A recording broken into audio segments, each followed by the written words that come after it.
Mrs. Dookun-Luchoomun. Mr. Speaker, sir, allow me first to congratulate my colleague, the Honourable Minister of Finance, for having identified the appropriate strategies and the right mix of policies for the well-being of our people, as well as for ensuring the sustainability of the economic prosperity of our country. Mr. Speaker, sir, this budget focuses on three strategic areas: inclusiveness, restoring the purchasing power, stimulation of economic growth, and concurrent resilience building. It also places people, our people, at the center of our strategy. I reiterate that we need to congratulate the Minister of Finance for the measures which primarily target the neediest. Mr. Speaker, sir, we all know what the outcry has been. Fundamentally, people have been complaining about their eroding purchasing power, and this budget responds to that apprehension. There are so many measures targeted at curbing rising prices, leaving much more resources in the hands of people. In fact, the list is quite exhaustive. Subsidy on basic commodities, flour, rice, milk, cooking gas, more than 20% increase in respect of social aid, incentives in respect of private home investment with a refund of up to 5% of the loan amount, up to a maximum of ₹500,000 rupees, the elimination of the municipal tax, widening the scope for households to save and increase their purchasing power, without forgetting the 13,000 social housing units to be constructed. And that is just part of the list, Mr. Speaker, sir. Let me reiterate, Mr. Speaker, sir, that our people, in responding to their concerns, are at the very heart of this year's budget. Monsieur le Président, le budget démontre clairement que les préoccupations du peuple mauricien, leur intérêt, demeurent la priorité primaire de ce gouvernement. L'accent a aussi été mis sur l'investissement et la croissance économique. Never before, Mr. Speaker, sir, has so much support been given to boost the production of goods and services. Incentives and measures taken will inevitably have a ripple effect on economic growth. I strongly believe in the soundness of boosting local primary sector output as well as the re-emergence of the tea sector. All these will palliate the threat of food crisis. Et Monsieur le Président, le pôle de la transformation des fruits sera également bénéfique. The rebate on freight costs to enterprises involved in exports, all these, Mr. Speaker, sir, show how considerate the Minister of Finance has been. If you listen to the echoes that reach us from outside, Mr. Speaker, sir, you will get only positive vibes, which unfortunately does not seem to be the case for some on the other side of the House. What is true, nevertheless, is that my colleague Minister has now come up avec brio with a balancing act. He has ably reconciled the necessity of easing the burden of the average family and improving its purchasing power, while simultaneously laying out the ecosystem for a post-pandemic economic take-off. Monsieur le Président, je présume que le mal-être de nos collègues de l'opposition relève précisément du fait qu'ils n'arrivent pas à digérer ce tour de force qui est beyond expectations. To add insult to injury, Mr. Speaker, sir, ils nous réclament à corps et à cri qu'on retourne au peuple le pouvoir d'achat. Mais c'est justement ce qu'on fait. C'est justement ce que nous sommes en train de faire, Monsieur le Président. Alors pourquoi ne pas le reconnaître? Monsieur le Président, permettez-moi d'exprimer aujourd'hui mon étonnement, mon incompréhension vis-à-vis de l'attitude et les propos des membres de l'autre côté de la Chambre par rapport aux mesures budgétaires annoncées par l'honorable Padayachi. À les entendre, on dirait qu'ils vivent dans une bulle, qu'ils sont tout à fait inconscients des défis multiples que le monde dans son ensemble a fait face durant ces 2 dernières années. Nous savons tous que le double choc de la pandémie et la guerre en Ukraine ont perturbé la vie des peuples à travers le monde. Mais les membres de l'opposition donnent l'impression qu'ils ne sont pas du tout au courant de ces difficultés encourues par les gens. Sont-ils si déconnectés que ça? Si déconnectés de la réalité, Monsieur le Président? Ou font-ils semblant? En fait, la vérité, c'est que le budget Padayachi les a mis hors jeu. Ils sont abasourdis et ne savent plus quoi faire.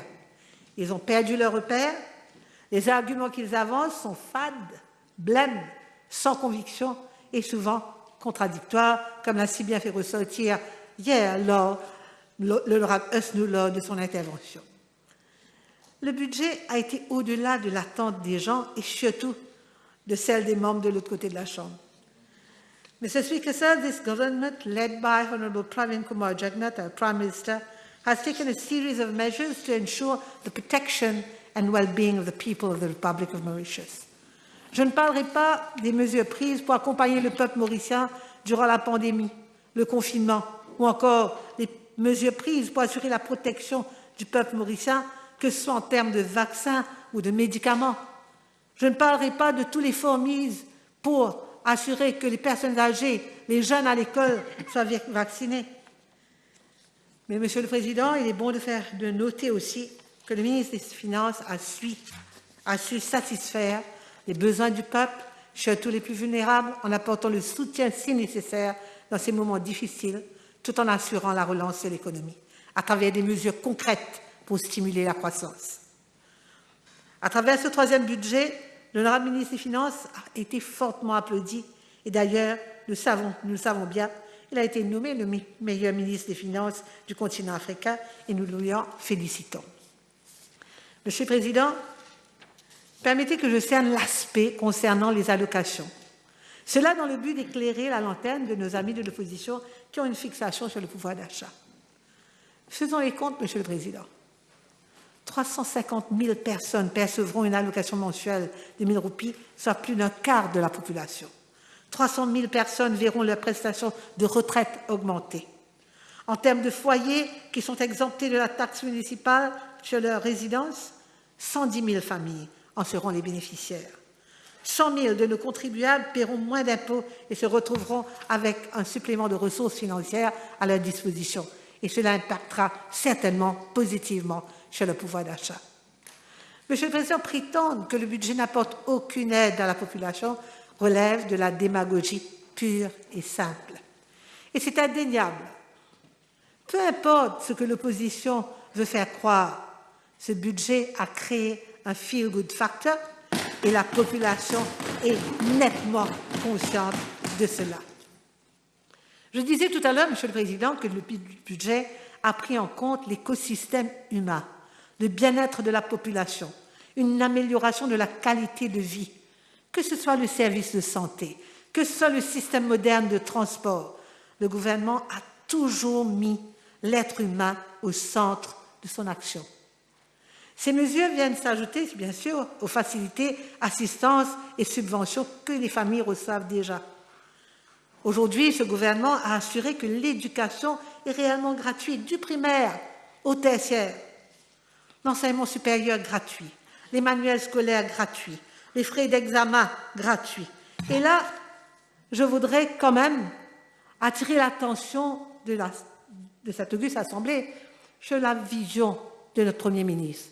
Et je dois dire, c'est lui qui a toujours souligné que l'argent ou les moyens ne devraient pas être une barrière dans l'avancement des jeunes mauriciens.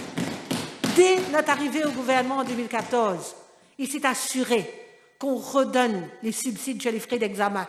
Et sachez, Monsieur le Président, que le montant que le gouvernement contribue pour les frais d'examen tourne autour de 300 millions annuellement.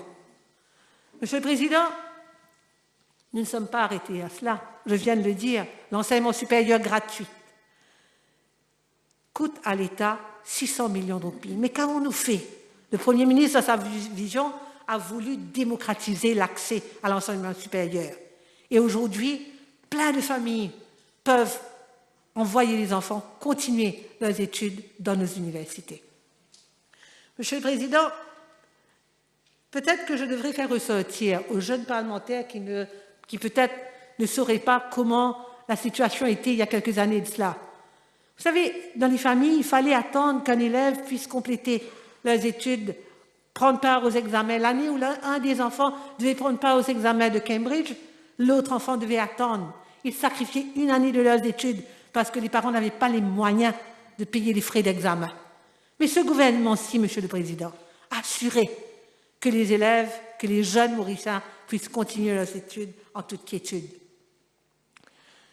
Parlons des manuels scolaires, Monsieur le Président. Depuis notre arrivée en 2019, nous avons assuré que les manuels scolaires de grade 1 à 9 soient gratuits et cela coûte plus de 100 millions à l'État. Monsieur le Président, on ne peut oublier la déduction de l'ordre de 500 000 par enfant pour ceux qui ont des enfants à l'université.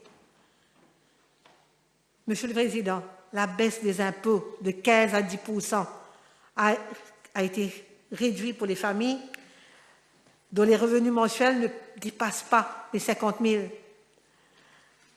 The state, Mr. Speaker, is ensuring that more resources remain with the people to cater for their needs.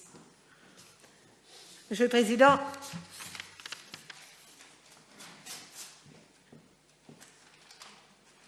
je voudrais là faire ressortir que ces gens qui sont en train de nous pointer du doigt sont les mêmes qui avaient enlevé toutes ces facilités des jeunes de la République.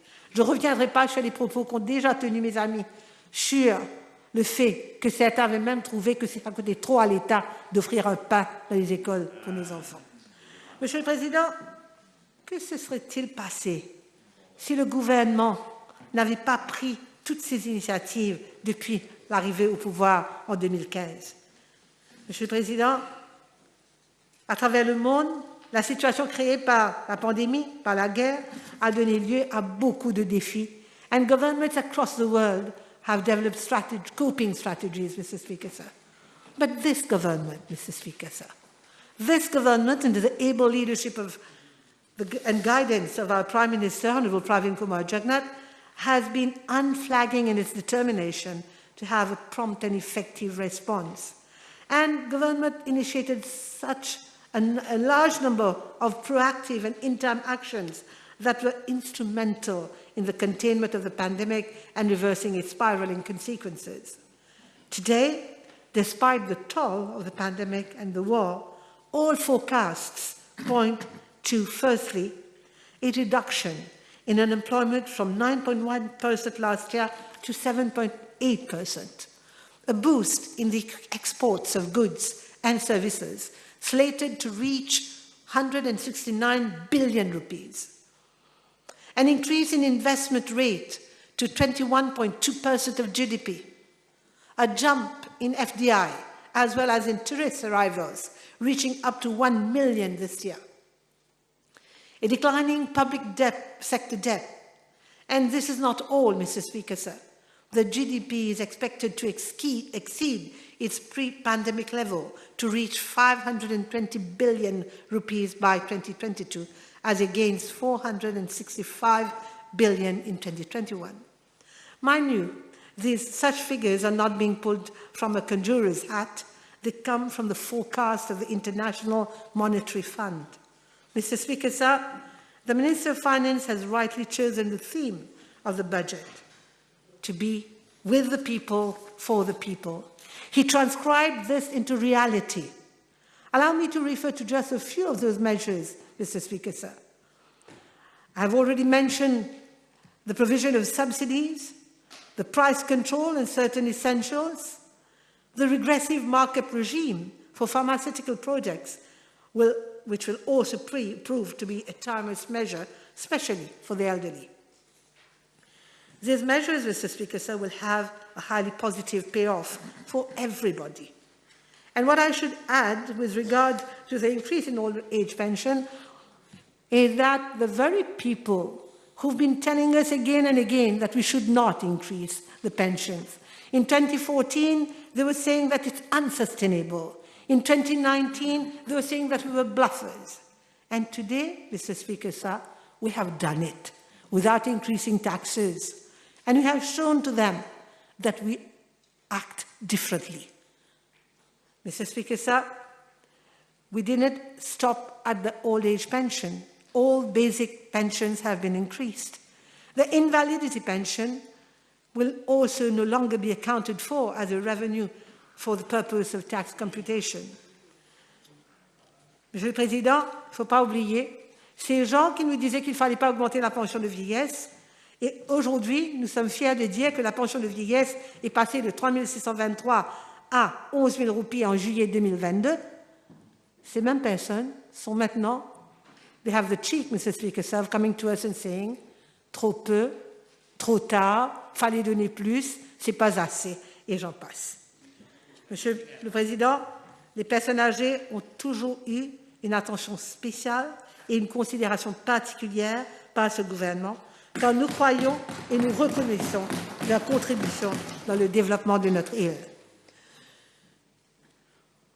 Monsieur le Président, ceux qui sont sur le Social Register Mauritius, eux aussi, nous savons qu'il y a eu une augmentation sur toutes les prestations sociales pour ceux qui sont sur le registre, que ce soit le Child Allowance, le Subsistence Allowance et autres.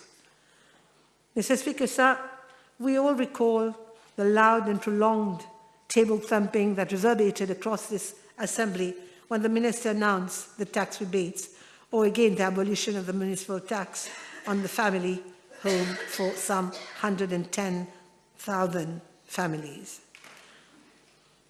Mais que disaient les gens de l'opposition? Qu'on aurait dû venir avec les taxes rurales.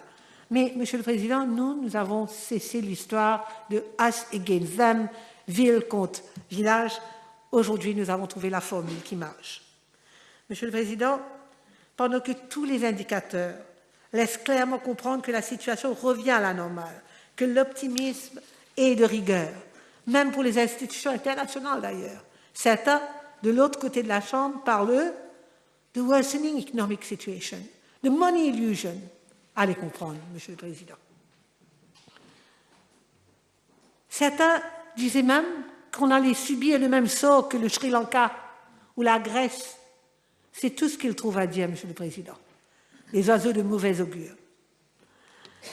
Mr. Speaker, sir, it has been a deep-rooted philosophy in the MSM party, a party to which I am proud to belong, a party that has always believed that we should first stimulate growth, create employment, increase the size of the national cake, and redistribute it such that everyone gets a fair share, and deservedly so.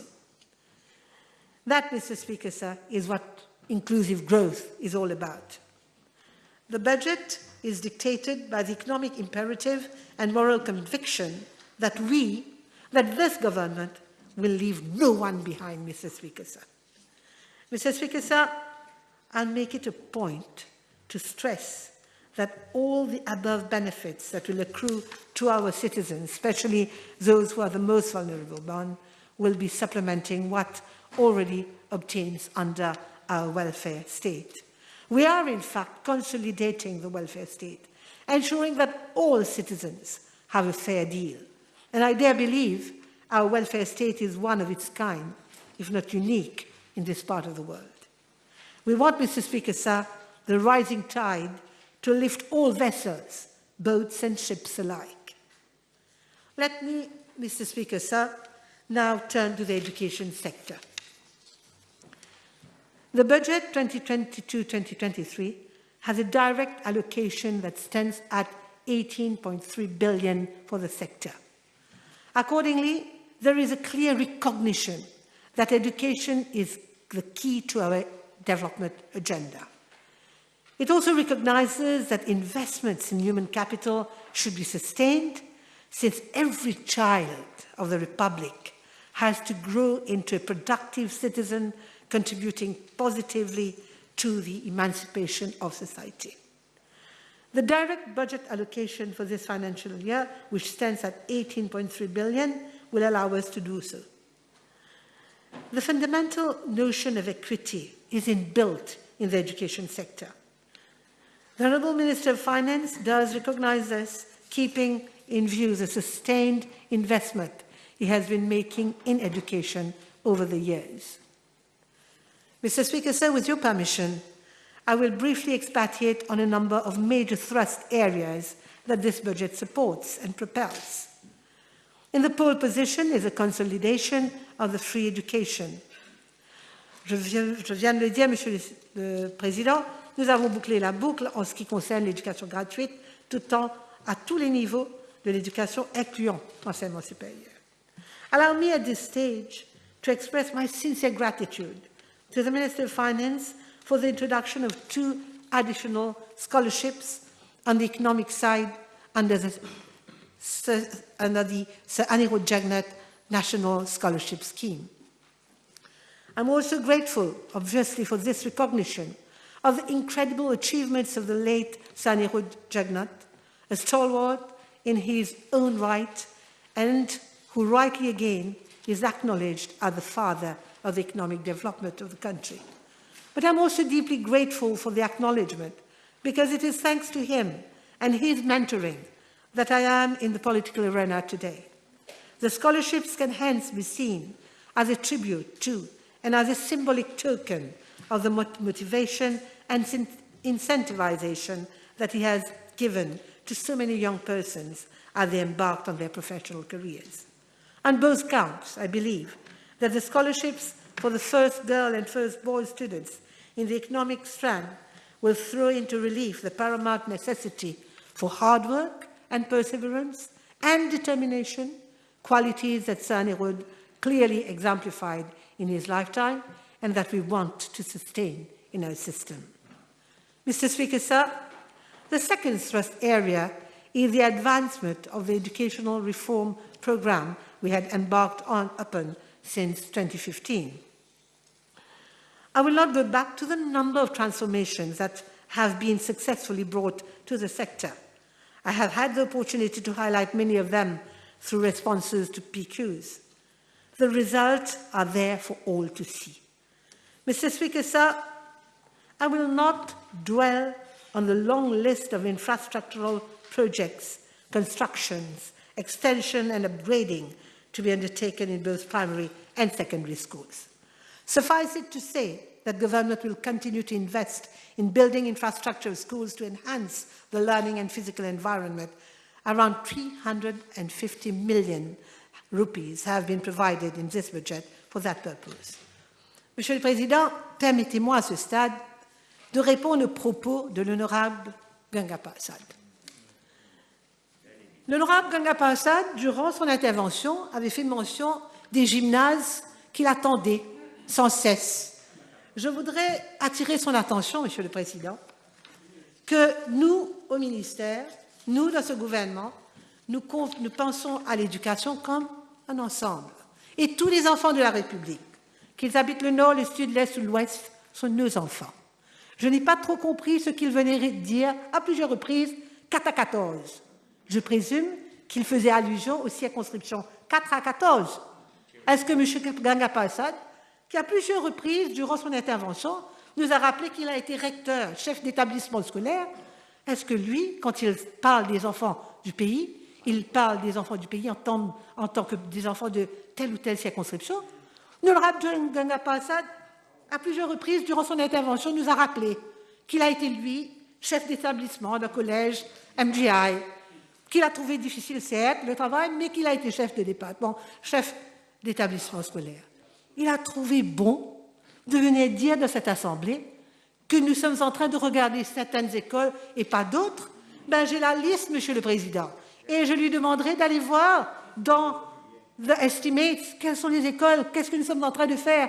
Nous avons récemment construit des gymnases à quartier militaire, à Rivière-du-Rempart, à Paille, à Vacqua. Mais, Monsieur le Président, est-ce que M. Gungapersad vérifie ses dires avant de venir dire des choses en cette auguste assemblée?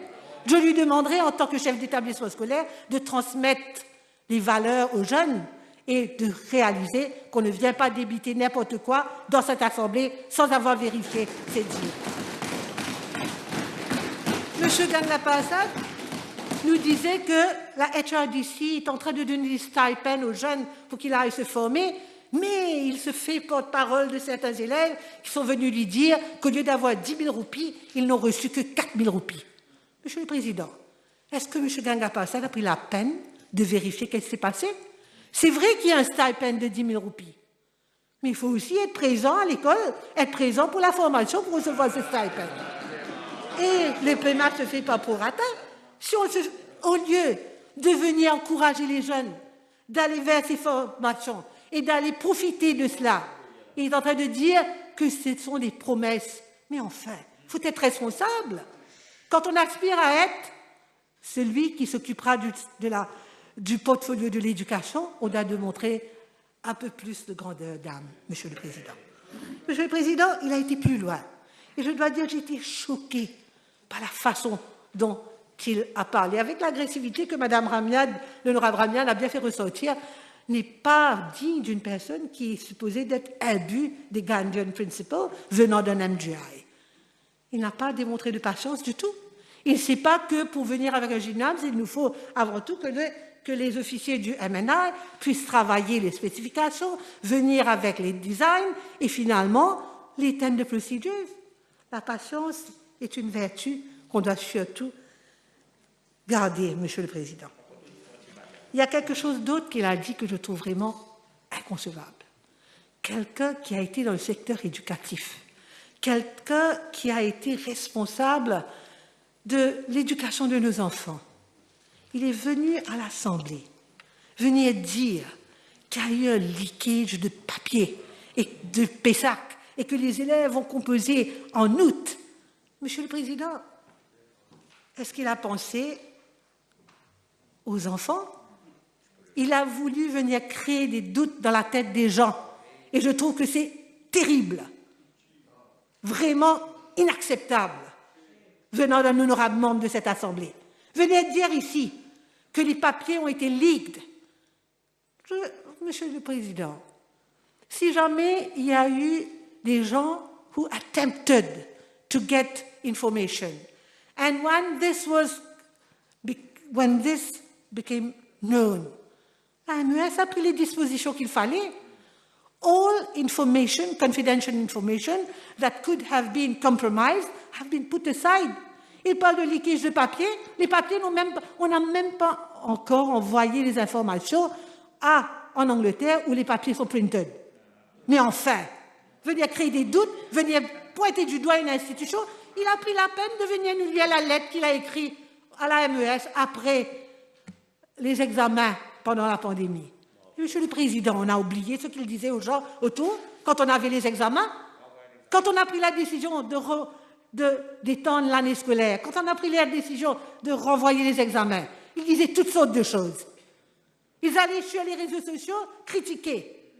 Et là, aujourd'hui, il vient dire qu'il avait écrit une lettre pour remercier la MES pour le bon travail effectué. Mais franchement, Monsieur le Président, quand on vient dire des choses pareilles, est-ce qu'on n'a que l'intérêt des enfants? Ces enfants-là vont prendre des examens en août. Est-ce qu'on vient les réconforter? Est-ce que c'est ça qu'on s'attend d'une personne qui ne cesse de nous dire qu'il a été chef d'établissement et qu'il sait comment le travail doit se faire? Il vient nous pointer du doigt? Impensable, Monsieur le Président. Franchement, MES leakage. C'est vrai, il y a eu quelqu'un qui a essayé d'entrer dans les données. Mais, faites bien attention, La MES a pris les dispositions qu'il fallait. Et tout de suite, on a agi. Ben alors, est-ce qu'on va dire aux enfants qui vont prendre les examens qu'il y a eu leakage de papier? On va le mettre sur les journaux? On va créer des doutes? On va pointer du doigt une institution? Et j'ai entendu l'honorable Gungapersad à la radio ce matin, qui disait que la directrice est toujours là. Mais enfin, franchement, en tout cas, ces gens-là demandent à faire une introspection. Je leur demande de bien réfléchir et de voir comment est-ce qu'ils réagissent. Est-ce que c'est ça, les valeurs qu'ils veulent transmettre?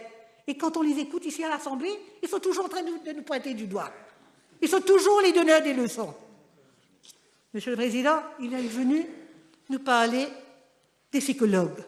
Sachez que dans le budget de l'année dernière, nous avions prévu le recrutement de 34 psychologues. Pendant qu'il parlait ici, il y avait 18 psychologues qui avaient déjà la lettre en main pour venir se joindre au ministère de l'Éducation, à part des 34 que nous avons déjà. Monsieur le Président, on ne vient pas dire n'importe quoi ici. Nous sommes des gens qui travaillent. Tout ce que nous avions prévu dans notre programme électoral, nous les avons implémentés. Monsieur le Président, je n'ai pas m'attarder plus longuement sur ce type, parce que franchement, je m'attendais à ce qu'il démontre beaucoup plus de hauteur dans ce qu'il est venu débiter dans l'Assemblée.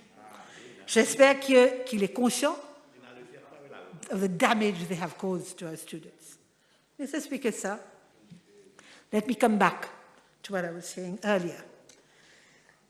We have, when we talk about education sector, we talk about the infrastructure, certainly, but we also talk about the software.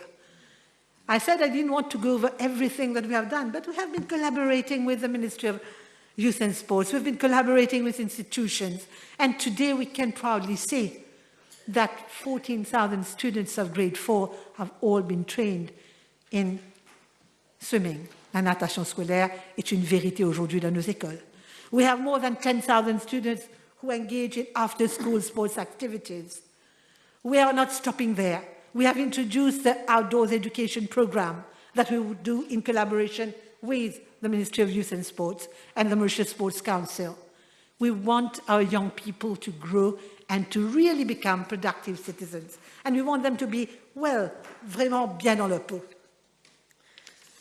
There are various forms that we have, various forms of the software part that I'm talking about. In the first place, no education system can operate without an investment on constant de-skilling and reskilling of teachers and school leaders. Nous avons créé une plateforme d'échange pour les professionnels de l'éducation. L'Academy for Educational Professionals est déjà en œuvre.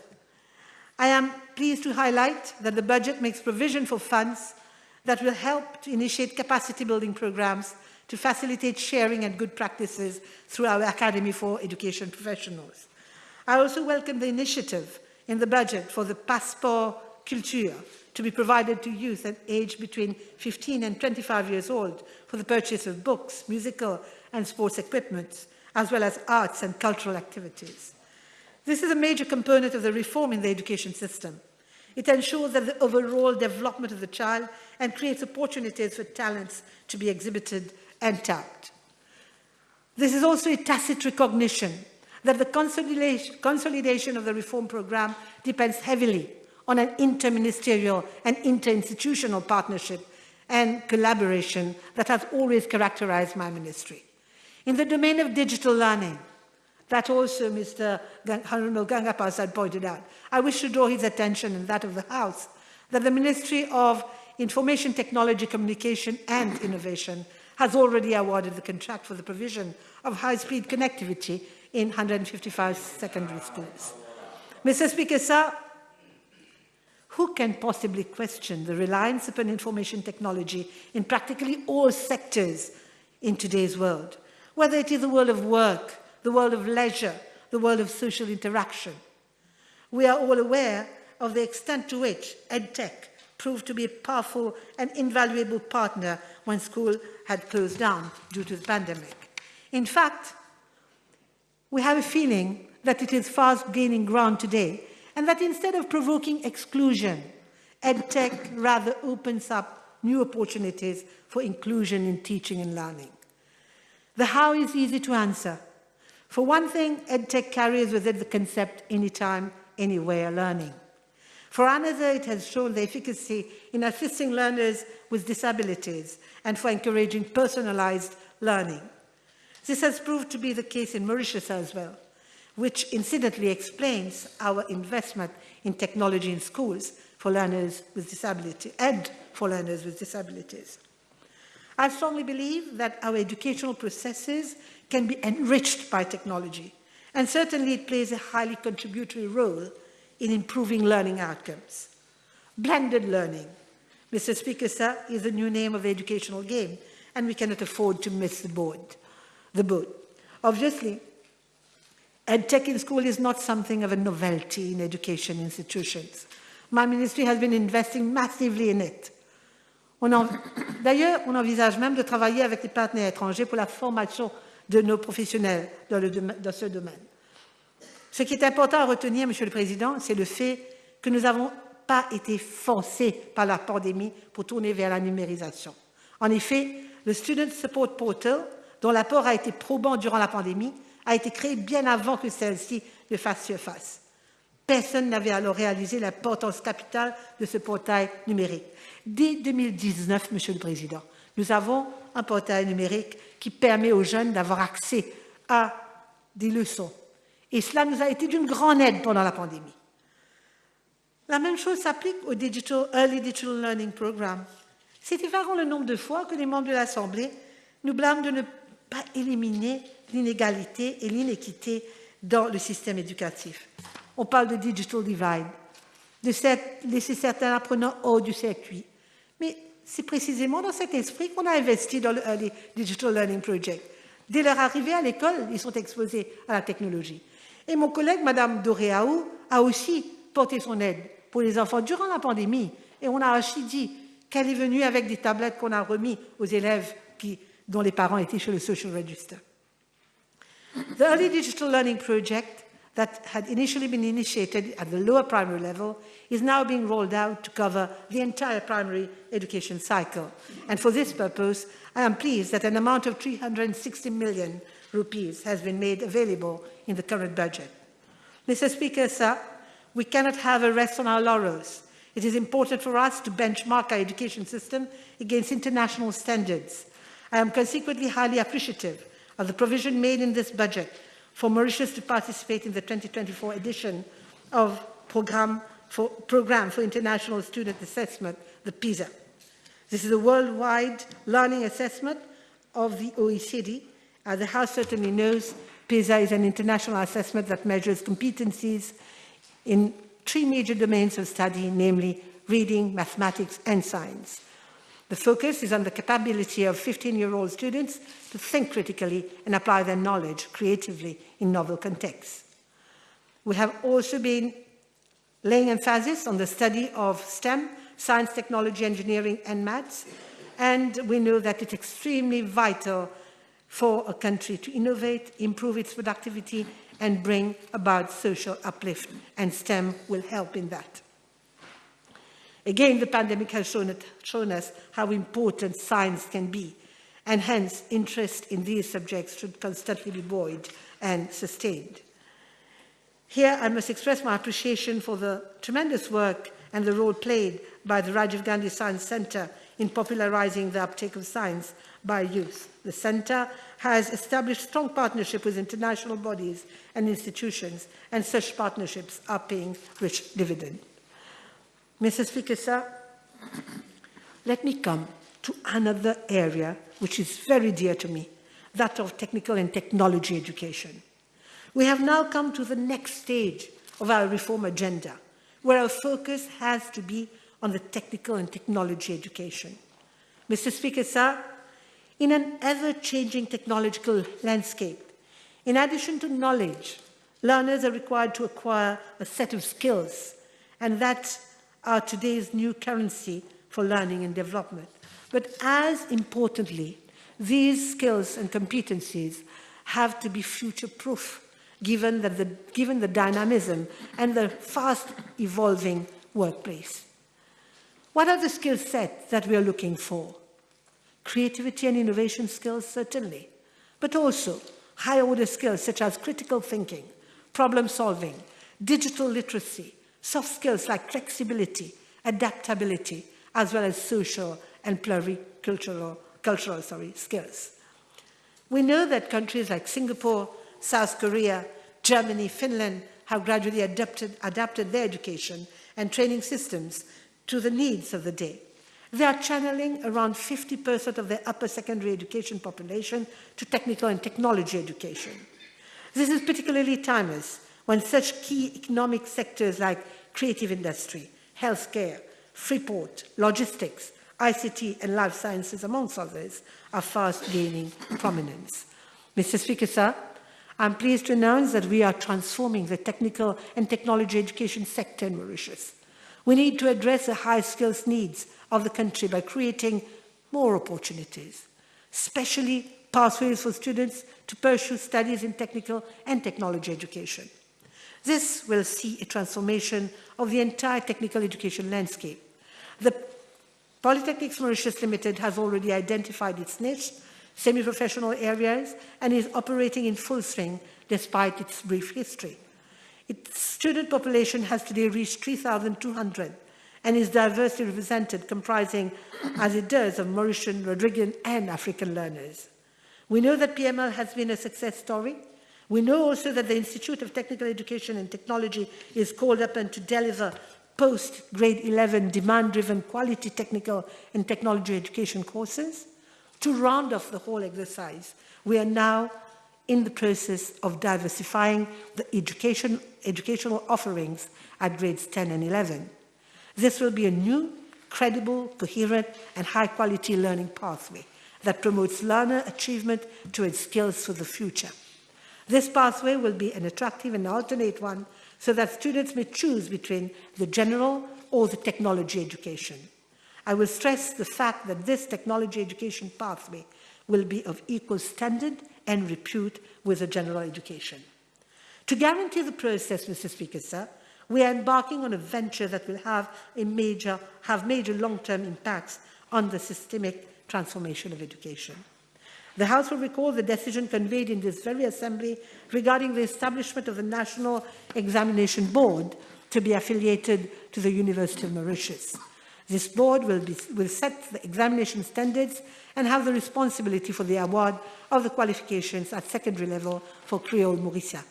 The same will apply to the technology education. Mr. Speaker, sir, this represents a major landmark in our education.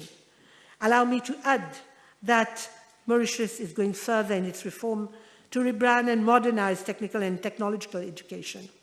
Mauritius has to address the demands of the fifth industrial revolution and the future of work and jobs.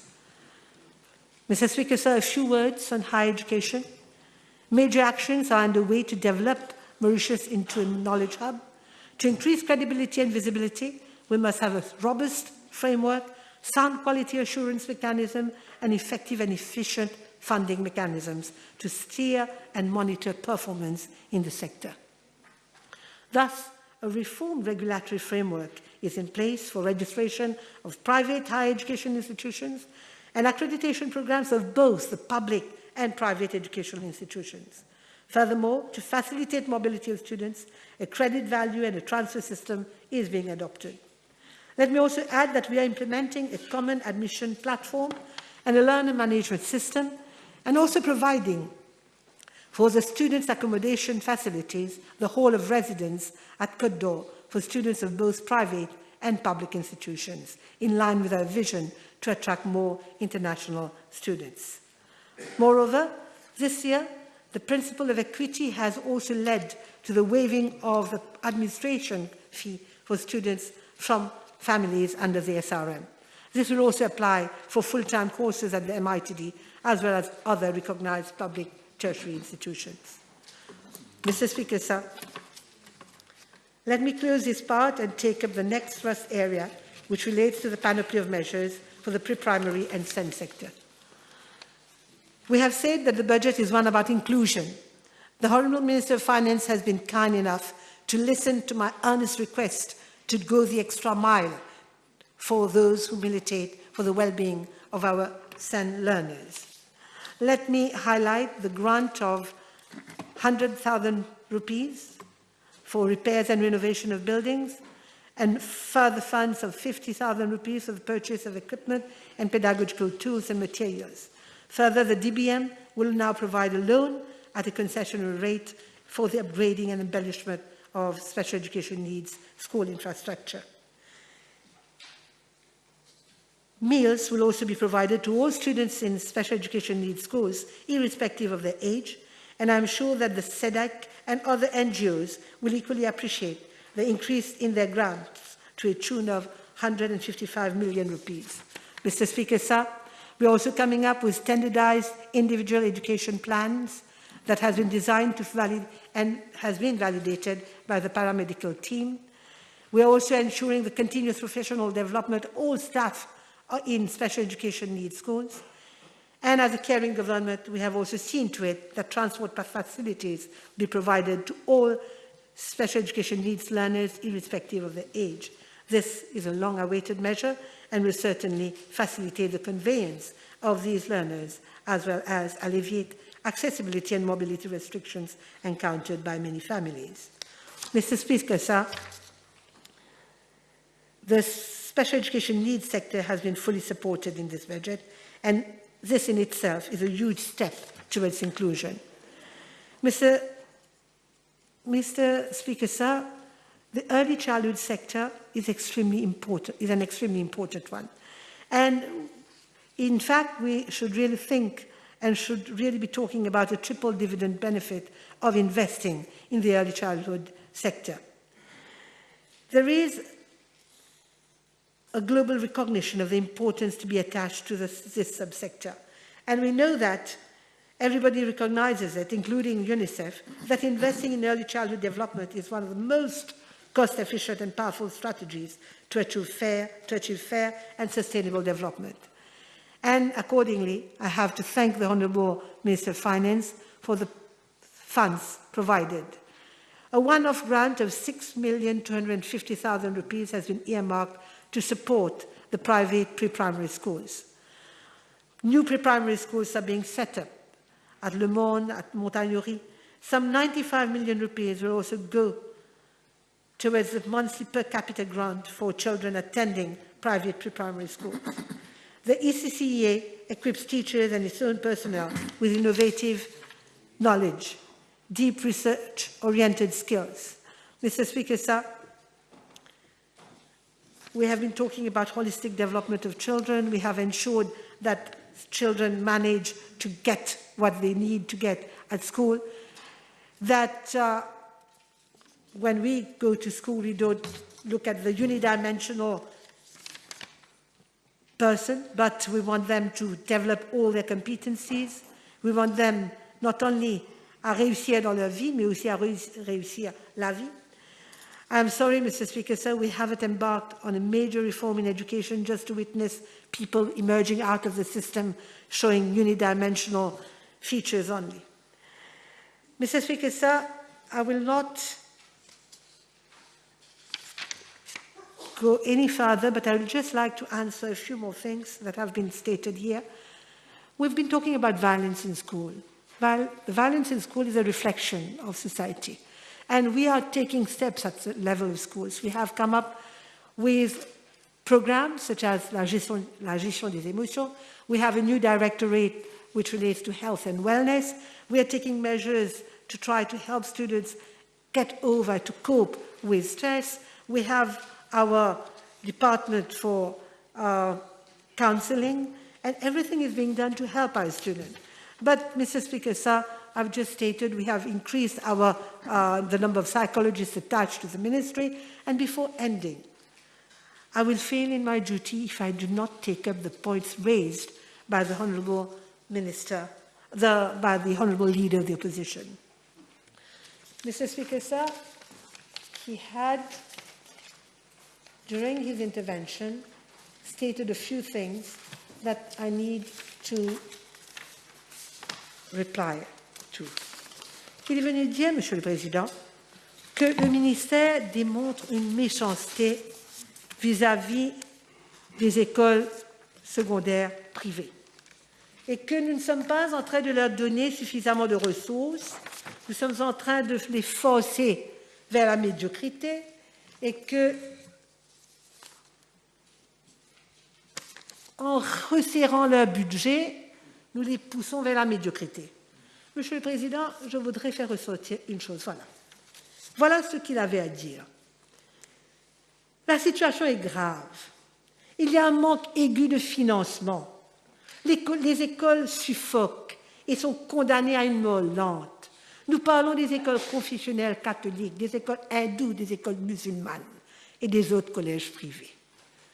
Monsieur le Président, laissez-moi dire qu'on n'a jamais resserré le budget de qui que ce soit. Let us talk facts. Mr. Speaker, sir, pour les écoles privées, l'État contribue plus de 5 milliards de roupies.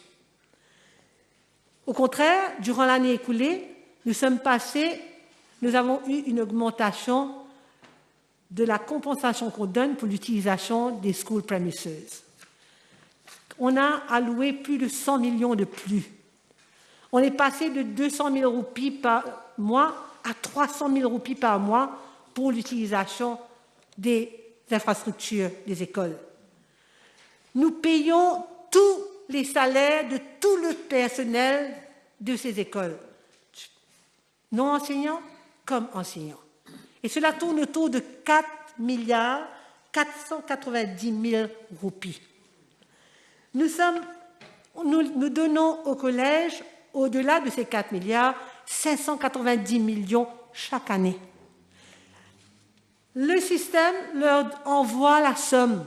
Ces écoles reçoivent tout l'argent voulu et c'est front-loaded, on leur donne avant. Tout ce que le ministère a demandé, c'est que ces écoles nous donnent les justifications pour les dépenses encourues et nous remettent les reçus. C'est tout ce que nous avons demandé. D'ailleurs, au cours des dernières réunions que j'ai eues avec les représentants, ils étaient d'accord que c'est important de remettre tout cela. Mais, sans aucune raison, on continue à critiquer. Nous autres, nous avons une responsabilité. Et ça m'étonne venant du leader de l'opposition qui passe son temps à nous dire que public funds have to be accounted for.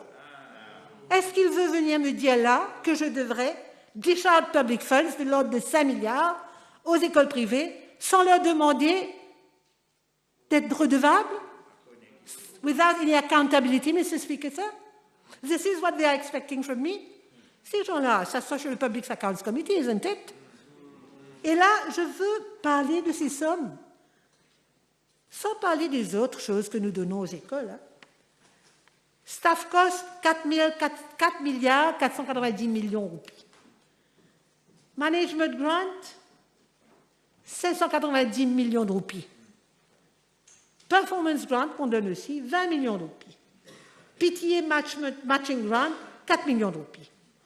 5 milliards 104 millions de roupies que nous donnons chaque année et que nous venons d'augmenter après l'évaluation des établissements.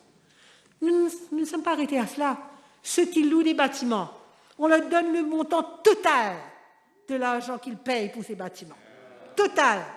Et on vient nous dire qu'on fait preuve de méchanceté. Monsieur le Président, on ne comprend pas du tout ce qu'on vient de débiter ici. Laissez-moi dire, additional measures. Bon, il y a les school feeding programs. Je ne vais pas aller dans les autres détails. Mais pour le primaire aussi, hein, pour le primaire, grant-aided, 745 millions de roupies. Les allowances et le tout revient à 816 millions de roupies que l'État donne aux écoles primaires grant-aided. Monsieur le Président, c'est injuste de venir pointer du doigt le ministère ou l'État, venant dire que nous sommes en train de coincer ou de resserrer le budget, pousser ces écoles vers la médiocrité, mais chacun doit prendre ses responsabilités. On doit prendre les responsabilités de nos propos. Moi, je prends les miennes ici, dans ce Parlement. Et je dirais aux leaders de l'opposition qu'il devrait vraiment réfléchir avant de venir dire des choses. Et je lui demanderai aussi s'il est en train de me demander de prendre taxpayers' money, public funds, et de remettre ça aux écoles sans leur demander d'être redevables, Monsieur le Président. Monsieur le Président, je crois qu'il est important que nous fassions preuve de responsabilité. Et quand on arrive dans cette auguste assemblée, il faut bien qu'on réalise qu'on a des droits, mais aussi des devoirs. Et c'est triste que durant les interventions de certains membres de l'opposition, on a pu voir some bitterness. And very often, they come up with points, with views that we cannot really accept. Mr. Speaker, sir, I've been saying that again and again. This government, our government, is committed to investing in and empowering our people, our human capital. And no one will deny this budget is a people-centered one. Whether it is the worker, the investor, the entrepreneur, or the retired person. There is something for each and everyone. And in fact, Honourable Padachi's budget is fully in line with the philosophy enunciated in its epigraph. Mr. Speaker, sir, it's very true. The only true and sustainable prosperity is indeed shared prosperity, and this government fully subscribes to this view. Thank you, Mr. Speaker.